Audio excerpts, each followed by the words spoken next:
Hello everyone, welcome to a LEGO Marvel big set review. Taking a look at set number 76286, the Milano Spaceship. This is a Guardians of the Galaxy based ship that we released officially on August 1st of 2024. Contains 2,090 pieces and 5 minifigures. This is obviously based off of the first Guardians movie, although some could argue the second one. And here, if you do go on to enjoy this review, make sure to hit that like button as well as subscribe. Let's jump right into this review.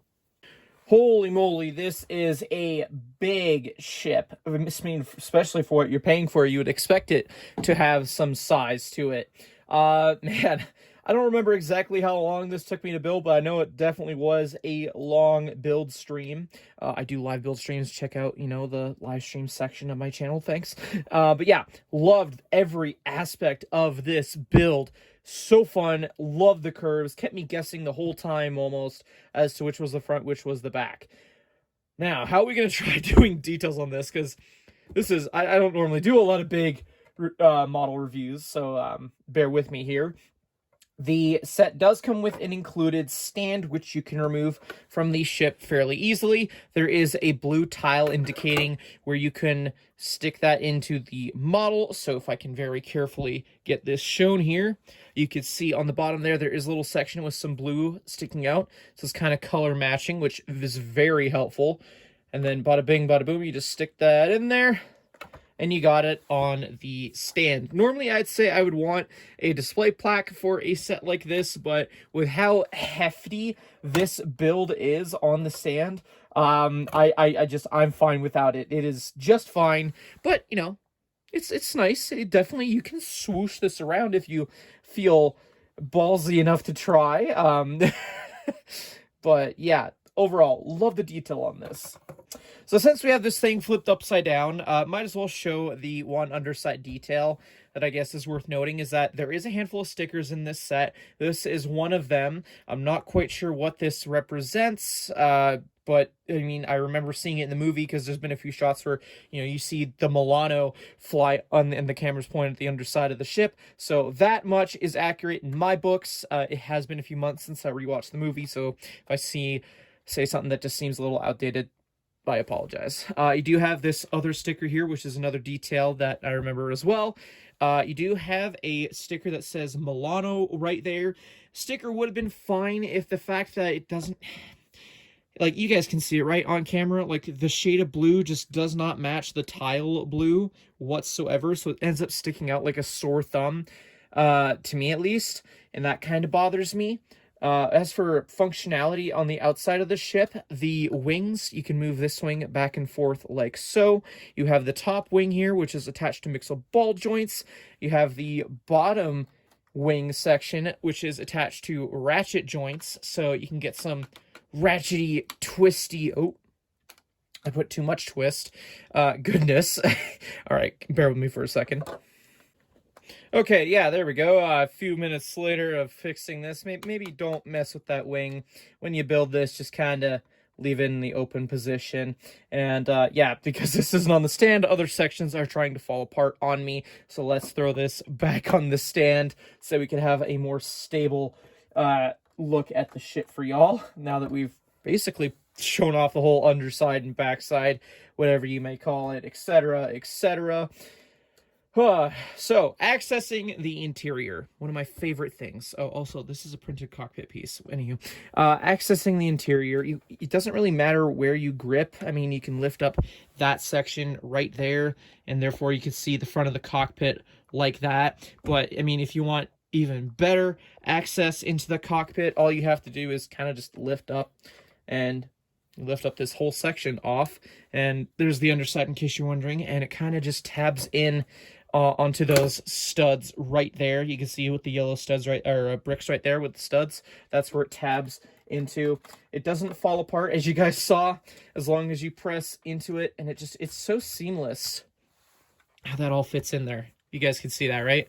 How that's all so seamless. I mean, look at that. Beautiful, beautiful. Anywho, let's lower the camera a little and have a look at the interior, which it seats up to 4 minifigures.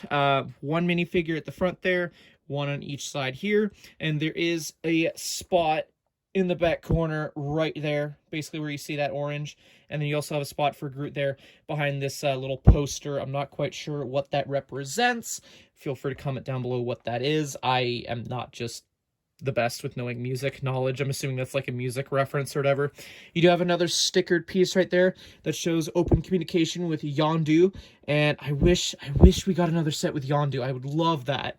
But it's nice to know they recognize that Mohawk piece, so if they do bring them back, it's nice to know they acknowledge that Mohawk piece and they wouldn't cheap out in any way, shape, or form. Right, Lego? Anywho, you do have a stickered element right there for the little, I don't know, thrust, something like that, yada yada yada. You do have jumpers all along if you want to display the minifigures all around, but I think I didn't really mention exactly. These little clips here are for Drax's blades, and you're supposed to fit Gamora's katana through that grill piece right there. So I can show off in a second here how that all looks once we're finished looking at the interior.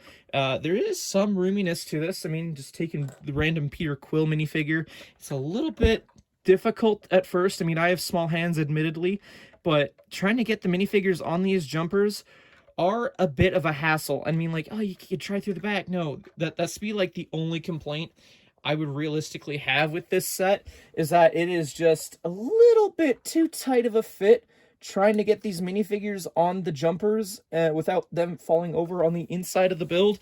I mean, and then also trying to extract them. So I almost want to say just put them in the pilot seats and never touch them again, unfortunately. Anywho.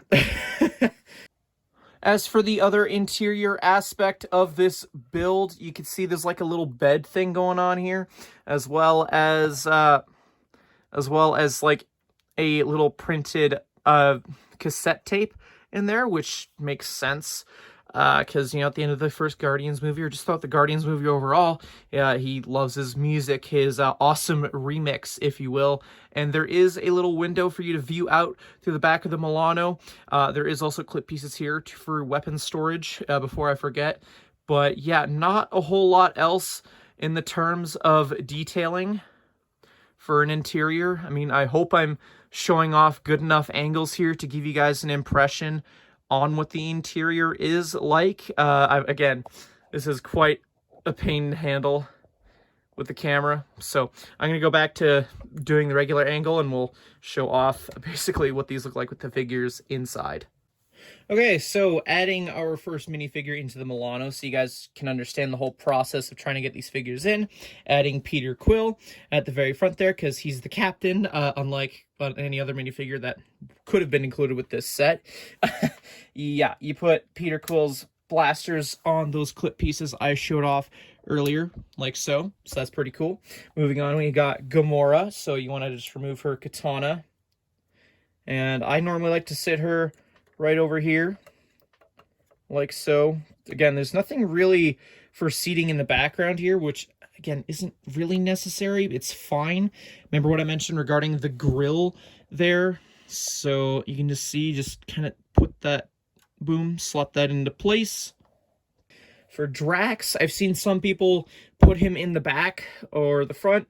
Doesn't really matter much to me, but like I mentioned, you just put his daggers right there. You could face it up or downwards. I think it looks more professional having it facing downwards, but I mean, they're equally just as annoying to get out from there because they are on those clip pieces, so you can kind of see just how annoying that could be. And then you want to take good old Drax, sit him down into the studded area like so. I do wish he came with like a tile of chips or something like that. That would have been cool. And you also want to take Baby Groot and put him on that little jumper there, because in his little flower pot. And then finally, you have Rocket Raccoon. Now, for him, he does come with a blaster piece. And, I mean, there's no real exact weapons storage for that. So, generally what I do is I pick a random jumper and hope it's okay for me to just randomly place there. And then, of course, you could just take good old Rocket and stick him right on those studs there. And then, lo and behold, you got yourself a fully crewed up Milano. Because all you got to do is put the thing on the top, and bada bing, bada boom, you are ready for liftoff. Just thought while I have free cam handy, I might as well show off in better detail the looks of the Milano, so you guys can get the full angle if you haven't already in regards to the part usage and this and that and all those fun little intricate details, especially for the price you're getting. I feel like it's worth showing off in case you're wondering if it's worth that price tag. Like I said, very, very large build that takes up a lot of space. Anywho, with that being shown off, let's have a closer look at those minifigures. Having a look at the first two minifigures included in this set. On the left you have Drax, and on the right you have Gamora. Talking about Drax for a little bit here, I definitely don't mind. It looks very show film accurate from what I can understand. And looking at past iterations of this minifigure, I mean, there's only so many ways you can reinvent the wheel, because there haven't really been a whole lot of Draxes. Basically, the one that was based off the first Guardians of the Galaxy, like image on screen, just the eyebrows or the eye tattoos weren't as accurate, I guess, but it was a brighter red, which, you know, Drax has darker red tattoos. So I would say this figure's a little bit on the more accurate side of things, if I'm being honest. I don't mind it. The legs are a reuse throughout the three of the minifigures in this set. So, I mean, it makes sense that the legs are a reuse here, because these are basically the same uniform, and uniform basically is the same thing. So I don't mind that reuse. Going over to Gamora, though, she's okay. I mean, comparing it to her older version, I think I kind of prefer the older version a bit more. I mean, if I were to change anything from this version, I mean, it's just, the other version looks so much more detailed overall. It even went as far as to include the Ravager badge, which, although in the old version wasn't accurate for placement, it still included it. And if you want to be accurate here, the Ravager badge would have been on Gamora's right arm. So I don't understand why Drax gets arm printing and Gamora and all the other figures don't. Like, it's just a simple arm print, if you ask me. Would have gone a long way for what you're paying. Also, I guess it's worth mentioning, Gamora does have a dual-sided facial expression where she's more angry, and of course her weapon is a katana. But overall, it's an okay figure. I just personally prefer the older version because it kind of seems like it has more detail, whereas this one seems a little more simplified. Moving on to the next two figures, though. You have Star-Lord Peter Quill on the left and Rocket Raccoon on the right.